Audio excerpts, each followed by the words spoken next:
Welcome to today's edition of The Class. This is the program that takes a deeper and more incisive look into our education systems and how they affect you. Today we'll be looking at the topic of devaluing education, also known as the Mwakenya syndrome. Welcome once again, I'm Mahia Mutwa. Tension is thick in the room. The examiner begins to hand out his examinations. Soon eyes begin to wander. Some to quickly jotted notes on their thighs, others to carefully marked out notes on their desks, and others simply smile because they will run to the toilets to check if their notes are correct. Are you familiar with this? This is the commonly known Mwakenya syndrome, and it is practically destructive to our education systems. We now take a short break, and when we come back, we'll talk to an expert who can give us various insights into this field. Don't go away. One of the things that disturbs everyone else in Africa, in Kenya, is examination cheating. Of greater interest in the whole subject of exam cheating is why are parents, teachers, and students involved in examination cheating. The over-reliance in Africa on papers as a qualification index to get admission to secondary school, to university, to get a job, has contributed immensely to candidates looking for new ways of cheating in every examination. And the reaction from the authorities has always been one: we'll cancel your results, we'll ban you from this. Whole schools, individuals get cancelled. And the practice has been there ever since the country got independence. And we say this must change. Today's world requires a complete different approach towards examinations. The era of cramming or memorizing tutors' notes and throwing back onto foolscaps is long gone. If you go to Japan, if you go to Korea, you will find young people in primary school being trained on how to assemble computer parts, to assemble watches. And in Africa, if that did occur from a university student, it will make headline news. And we need to re-ask ourselves again, do we have it right when it comes to examinations? Why would somebody in Nyanza who is used to seeing fish do an examination about a camel? And why would somebody in Northeastern Province be made to do an examination based on fish and be graded the same?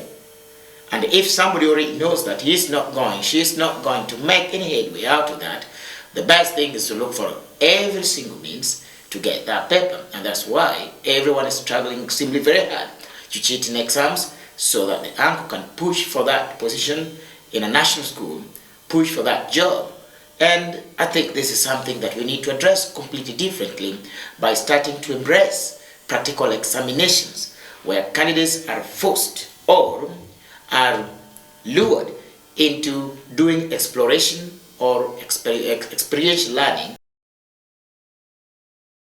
Cheating in college is nothing new, but as more and more degrees are done online, it's become a billion-dollar industry, and the heart of it is right here in Nairobi, often using top-class Kenyan graduates who come from poverty like this. Dreams of escaping life's grinding hardships often go up in smoke here. Education is seen as the only way out, and many Kenyans go hungry in order to pay for it. But even with a good degree, it's hard to find work. I've been searching for work since I finished high school. Joanne's tuition fees were due. You can't steal, you have to find something to do for yourself.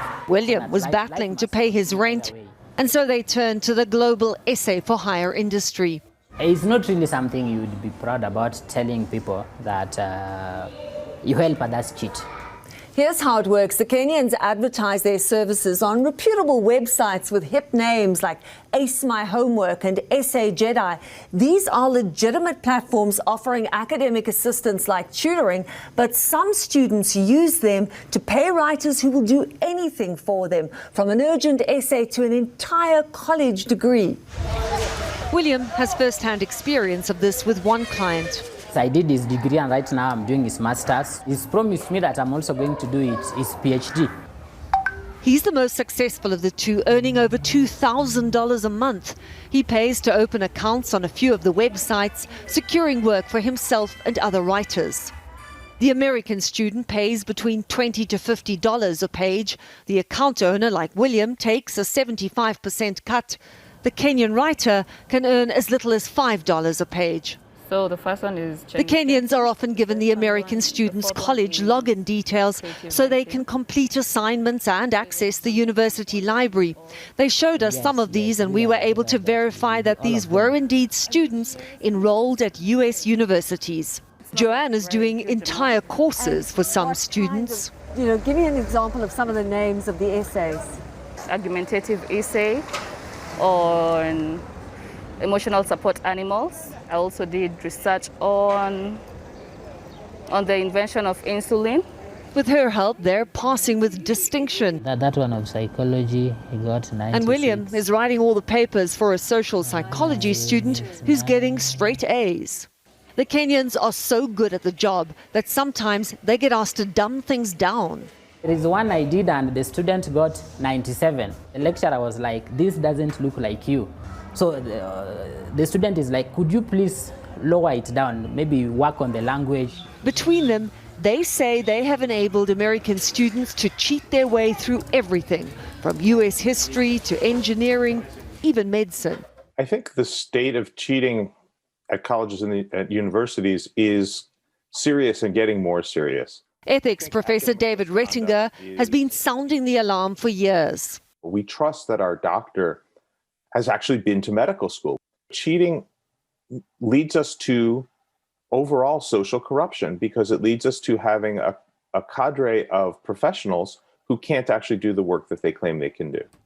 The Kenyan writers say cheating requests come from students everywhere, small online colleges to major state universities. They just have the name, but then we got the skills, we got the knowledge, and we got the experience. He now wants to quit the cheating business, but with so many Kenyans living in dire poverty, there are plenty of graduates waiting to take his place.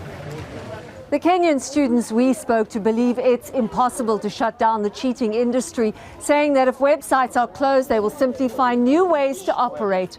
For CBS This Morning, Deborah Patter, Nairobi, Kenya.